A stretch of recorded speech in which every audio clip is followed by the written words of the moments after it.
the IS-7, the E100, the Mouse, and the AMX-40. The strong brawler, high damage per shot,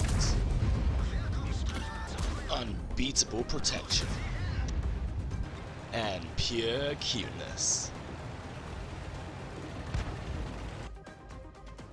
So Her Majesty sent out a Super Conqueror.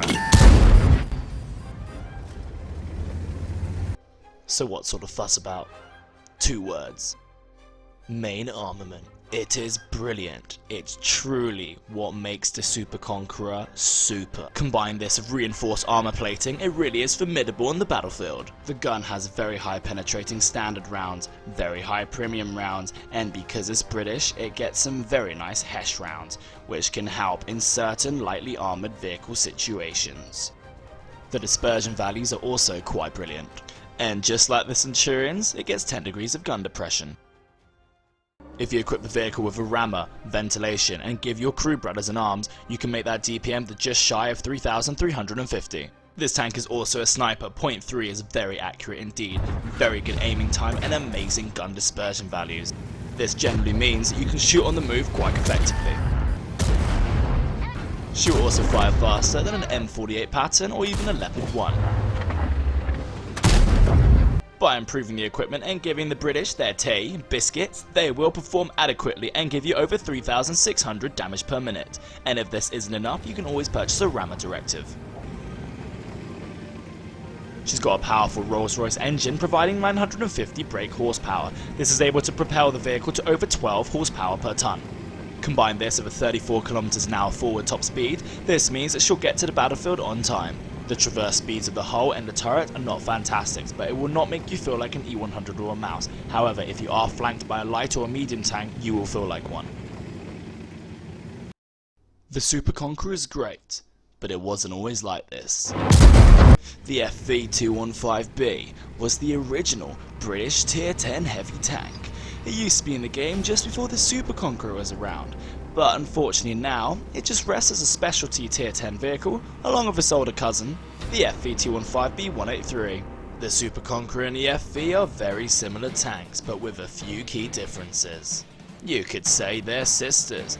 They're both heavy tanks, both British, and even look the same too.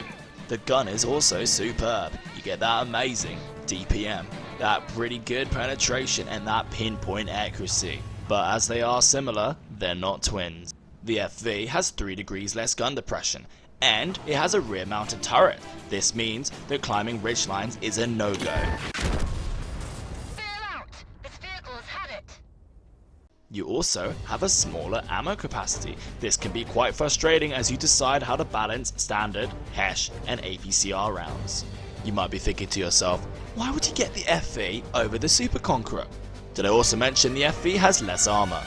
Well, it's about the gun itself. Remember how great the Super Conqueror was? Well, the FV gets even better, much faster aim time, and much better dispersion values. This basically translates as the FV having an inbuilt, pre-built vertical stabilizer. This means that snapping shots of it is much better than on the Super Conqueror. You could even ditch it entirely, and it will still be fantastic. The FV also gets a much better power to weight ratio as it is 7 tons lighter. It also gets much better tank traverse and way better effective ground resistances. This means that although the tank has the same top speed as the Super Conqueror, it feels a lot more nimble on the battlefield.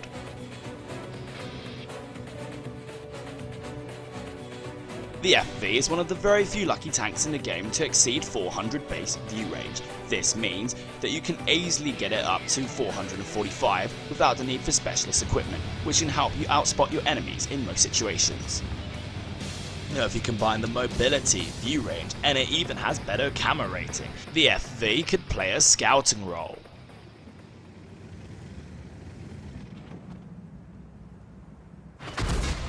But at the end of the day, it still is a heavy tank.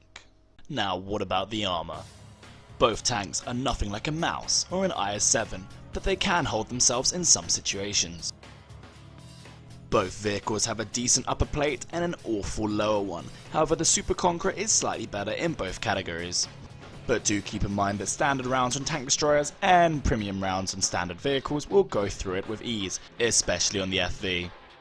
The side armor on the FV is not bad indeed, and because it has a rear mounted turret it can side scrape quite effectively. The rear armor is very vulnerable to HESH rounds, especially on a Super Conqueror as it is half the thickness. The Super Conqueror has pretty similar side armor, but as the turret is focused more on the center at the front, it is not as effective as side scraping.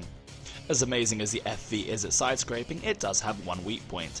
This point here is only at about 110mm of effective armor. This means that anybody who tries to shoot you while you're side scraping will penetrate every time. So how do you counter it? You've got to wiggle! By moving backwards and forwards rapidly, it just makes your weak point just that little bit harder to hit. Funny enough though, you don't have to worry about it on the Super Conqueror. The FV's turret is pretty well protected, at around an average of 300mm of protection all the way across the turret. However, the cupolas on the top are very weak. Just like the hull, the Super Conqueror's turret gets some of that spaced armor. Along with the increased armor thickness of the standalone turret, this makes the effective armor to over 350. The spaced armor on the turret not only looks cool, but also helps aid the protection against heat rounds. Unfortunately, both vehicles do fall victim to overmatch mechanics, as the turret roof is only 50.8mm thick. Based on the overmatch rule of 3 times the thickness, any gun that is 152.5mm or thicker will penetrate every time, no matter the angle. But you do not have to worry about this with lower caliber guns, as it is placed at a 70+ degree angle. But fortunately this is not a concern with the cupola, as the armor thickness is high enough. It is also placed at a 70+ degree angle, which means that it can ricochet everything in the game. But only just, which means that if the enemy looks down at you, even by a little bit, it will penetrate and compromise your safety. Just like this. Enemy is hit! Notice because we're looking down on the turret, even only just, it goes through very easily. But in this situation, the cupola is now impenetrable. And if you can utilize that 10 degrees of gun depression, the enemy can't even see your cupola. The Super Conqueror gets a very decent amount of hit points at 2,400. This means that it can take quite a few beatings.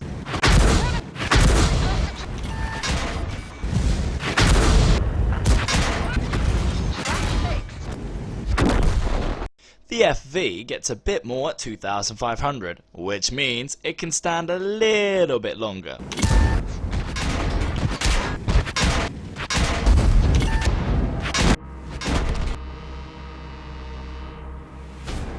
The FV has been in the game for a long time, and even after all these years it's still respected amongst its tankers. And how you play it is up to you. You can shy at the back and snipe from afar, or take a chance at that big slab of hit points. Either way, they'll both work out. And the Super Conqueror, everything we know and love on the FV with reinforced armor, and arguably a better placement of the turret. However, it lacks a bit of view range and gun stat, although it's made up for by having a skin. Either way, I know which one I'd rather have.